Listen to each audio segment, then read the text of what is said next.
Hello students, welcome to my class 7th.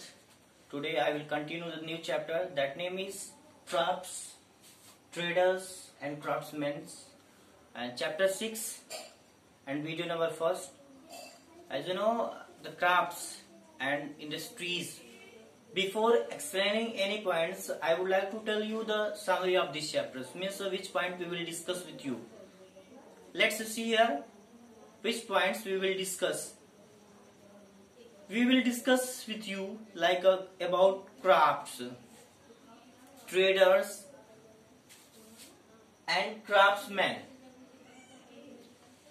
How they traded between one country to another country, how they were export and import their things. कहने का मतलब students, यह chapter number 6 है history का, class 7 और video number first है. इसमें हम पढ़ेंगे, इस चैप्टर में पढ़ने जा रहे हैं कि अर्लियर टाइम में, मिडिवल टाइम में जब क्राफ्ट्समैन आपके भारत में आए, उन्होंने किस तरह का कारीगरी किया और उन्होंने कैसे सामान को बनाया. आपको पता है कि मिड 18th सेंचुरी में जब आपके कारीगर थे तो उन्होंने हैंडमेड गुड्स को बनाना चालू किया. हैंडमेड गुड्स मतलब होता है the things which is made by hand is called handmade goods. Goods means होता है थिंग्स, सामान. आपको पता है कि मिड 18th सेंचुरी में लोग पहले हैंडमेड गुड्स तैयार करते थे. जैसे टेक्सटाइल्स को, कपड़े को बनाते थे, अपने हाथ से ही बनाते थे और उसमें यूज करते थे. दे वर यूज टू चरखा. आपको पता है कि गांधी जी ने भी चरखा को यूज किया हुआ था. When they started स्वदेशी मूवमेंट्स, जब उन्होंने स्वदेशी अभियान चलाया हुआ था, उन्होंने भी चरखा यूज किया हुआ था. उनका मतलब था कि हम लोग अपना सामान अपने हाथ से बनाकर अपने यूज करेंगे. तो ऐसे लोग हाथों के द्वारा यूज करते थे. तो दो तरीके से यूज करते थे. एक टेक्सटाइल्स, कपड़े का यूज करते थे काम हैंड से. उसके बाद फिर मेटल वर्किंग, धातुओं को अपने हाथ से ही बनाते थे, अपने हाथ से ही बनाकर यूज करते थे.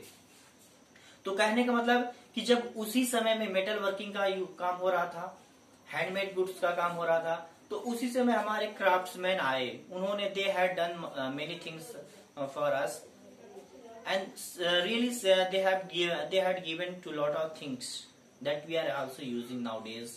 उन्होंने बहुत सारी चीजों को दिया हुआ. कौन दिया हुआ था? Craftsman, traders. हम लोग उन्हीं के बारे में पढ़ने जा रहे हैं. यह चैप्टर उसी के बारे में आपको पढ़ने को मिलेगा. इसमें कुछ टेम्पल्स के बारे में भी मिलेगा, उनका एक्सप्लेनेशन भी आपको मिलेगा. तो चलिए देखते हैं यहाँ पे क्या है आपको पढ़ना है. यहाँ पे सबसे पहले during the medieval period a large number of new towns developed in different parts of India. मध्यकाल में भारी मात्रा में शहर और गांव बसे. आपके भारत में शहर और गांव बसे. उसके बाद we get to know about these towns mainly from their archaeological remains and from various literary sources. आपको पता है कि यह सारी चीजें हमें कहां से मिलती है. मैंने आपको बता दिया कि मुझे मिड 18th सेंचुरी में पता चला कि आपके वहां पे क्राफ्ट्समैन थे पीपल. बट आपने सोचा कि यह सारी इंफॉर्मेशन कौन देता है? अ पर्सन, आर्कियोलॉजिकल्स, हमारे आर्कियोलॉजिस्ट देते हैं. आपको बताया गया कि आर्कियोलॉजिकल मीन्स होता है a person who study about remain things that is buried inside the earth. Archaeological का मतलब होता है कि जो हमारे पुरातत्व सर्वेक्षण करते हैं, यानी जो किसी भी चीजों को खोद कर पता लगाते हैं और हमें इंफॉर्मेशन देते हैं, उसी को आर्कियोलॉजिकल बोलते हैं. तो ये जितनी भी जानकारियां हम लोग पाते हैं, किसके द्वारा पाते हैं? आर्कियोलॉजिकल के द्वारा. तो ऐसे ही हमें आर्कियोलॉजिकल के द्वारा पता चला कि हमारे 18वीं शताब्दी में जितने भी गांव और शहर बसे हुए थे, वे सब उस समय कैसे कलाकारी से, उनके समय में क्या कलाकारी की गई थी, क्या हुआ था. चलिए देखते हैं. यहाँ पे एडमिनिस्ट्रेटिव सेंटर. एडमिनिस्ट्रेटिव सेंटर मतलब होता है शासन व्यवस्था, शासन व्यवस्था का केंद्र. इससे यह मतलब होता है कि on the time who ruled which king which person ruled there for their peoples. कहने का मतलब उस समय जो भी शासक हुआ करता था वह कैसे अपने टाउन्स के लिए, अपने स्टेट के लिए काम करते थे। सेंटर बनाए गए थे देखने के लिए, अलग अलग राज्य को अलग अलग जगह पे एडमिनिस्ट्रेटिव सेंटर बनाए गए थे देखने के लिए। तो इसी से हम जान सकते हैं एडमिनिस्ट्रेटिव सेंटर। चलते हैं अब यहाँ पे लिखा गया है कि एडमिनिस्ट्रेटिव सेंटर में the centres where medieval rulers hold court rapidly grew into cities. फिर यहाँ पे है next point, temples, towns and pilgrimage centres. Temples already you know, temples मंदिर उस समय बनाए जाते थे। तो दो तरीके से बनाए जाते थे मंदिर, आपको पता है कि द्रविडियन स्टाइल में और नगारा स्टाइल में। We had discuss in the previous chapter कि द्रविडियन स्टाइल क्या होता है और नगारा स्टाइल क्या होता है। नगारा स्टाइल्स मेनली जो टेम्पल्स आपके नॉर्थ इंडिया में पाए जाते हैं वह नगारा स्टाइल के टेम्पल माने जाते हैं जो उत्तर भारत में होते हैं, और जो द्रविडियन स्टाइल के होते हैं यानी जो साउथ इंडिया में जो टेम्पल्स पाए जाते हैं वह द्रविडियन स्टाइल होते हैं यानी साउथ इंडिया। तो टेम्पल्स भी दो तरीके से बनाए गए थे कि हमारे उस पीपल के द्वारा। फिर टाउन्स एंड पिलग्रिमेज सेंटर्स, यहाँ पे लिखा गया है पिलग्रिमेज। पिलग्रिमेज मीन्स होता है, देखिए यहाँ पे देखिए, पिलग्रिमेज सेंटर्स मतलब होता है तीर्थ स्थल केंद्र। अब तीर्थ स्थल केंद्र क्या होता है? पिलग्रिमेज मीन्स होता है a place, holy place where the persons visited to see their beauty. Pilgrimage मतलब होता है तीर्थ स्थल सेंटर, जैसे जहाँ पे मंदिर होते हैं, बड़े बड़े मंदिर होते हैं और वहां पे लोग आते हैं, दूर दूर से टूरिस्ट आते हैं देखने के लिए, उनको बोलते हैं पिलग्रिम्स बोलते हैं, उनको पिलग्रिमेज बोलते हैं। ठीक है, तो उस समय ये भी बनाया गया था किसके द्वारा? हमारे क्राफ्ट्समैन के द्वारा। हमारे जो कारीगर होते थे, कारीगर होते हैं उनको क्राफ्ट्समैन बोलते हैं, कलाकार। तो वे इस समय उस समय ये चीजों को भी बनाए थे।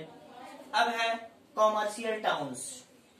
कॉमर्शियल टाउन्स मीन्स जिससे वे बहुउद्देशीय शहर, जिससे वे ट्रेड करते थे, आते जाते थे, ऐसे भी सेंटर्स को बनाए गए थे, ऐसे भी टाउन्स को बनाए गए थे।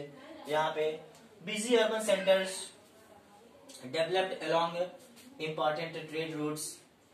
जैसे उस समय कॉमर्शियल टाउन्स में बहुत बिजी सेंटर भी बनाए गए थे, बिजी अर्बन सेंटर मतलब उसमें लोग ज्यादा भीड़ भाड़ होती थी, लोग अपना व्यापार करते थे, अपना ट्रेड करते थे, एक्सपोर्ट इंपोर्ट करते थे, सामानों को प्रोड्यूस करते थे, बेचते थे।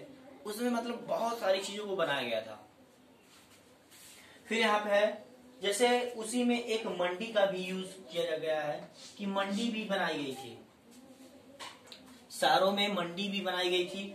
मंडी इसलिए बनाई गई थी, जैसे आज के दिन देखते हैं कि मंडी मतलब होता है a place where the grains and vegetables are stored and sell to other places, this is known also mandi. Mandi का मतलब होता है कि एक ऐसा जगह जहाँ पे आपकी सब्जियां भारी मात्रा में स्टोर की जाती हूँ, रखी जाती हूँ। फिर ग्रेन्स हमारे अनाज जो होते हैं वो भी इकट्ठा किए जाते हैं, फिर वहां से हटाकर दूसरी जगह ले जाकर बेचा जाता है, उसी को मंडी बोलते हैं। तो उस समय मंडी को भी बनाया गया था। उसमें बायर्स होते थे और सेलर्स होते थे, खरीदने वाले और बेचने वाले भी हुआ करते थे। उसी शहर में हुआ करते थे जहाँ पे यह ट्रेड बनाए जाते थे और ये एक जगह से दूसरी जगह पे ट्रेड करते थे, व्यापार करते थे। फिर ports, sorry centre of crafts, उसी में सेंटर ऑफ क्राफ्ट भी बनाया गया था, क्राफ्ट का केंद्र भी बनाया गया था कि लोग किस तरह के लोग हुआ करते थे।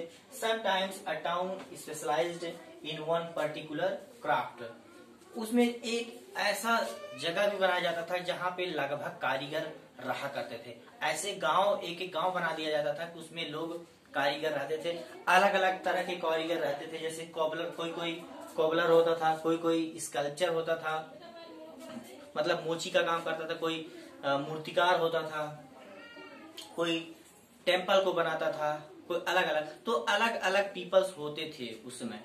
तो उनका एक सेंटर भी बनाया गया था कि ये यहीं पे रहेंगे और अपना वर्क करेंगे। डियर स्टूडेंट्स, यह चैप्टर चल रहा है क्राफ्ट के बारे में, यानी जो हमारे कारीगर होते थे, किस तरह के कारीगर होते थे, उनके बारे में हम आपको बता रहे हैं। ध्यान से सुनिए।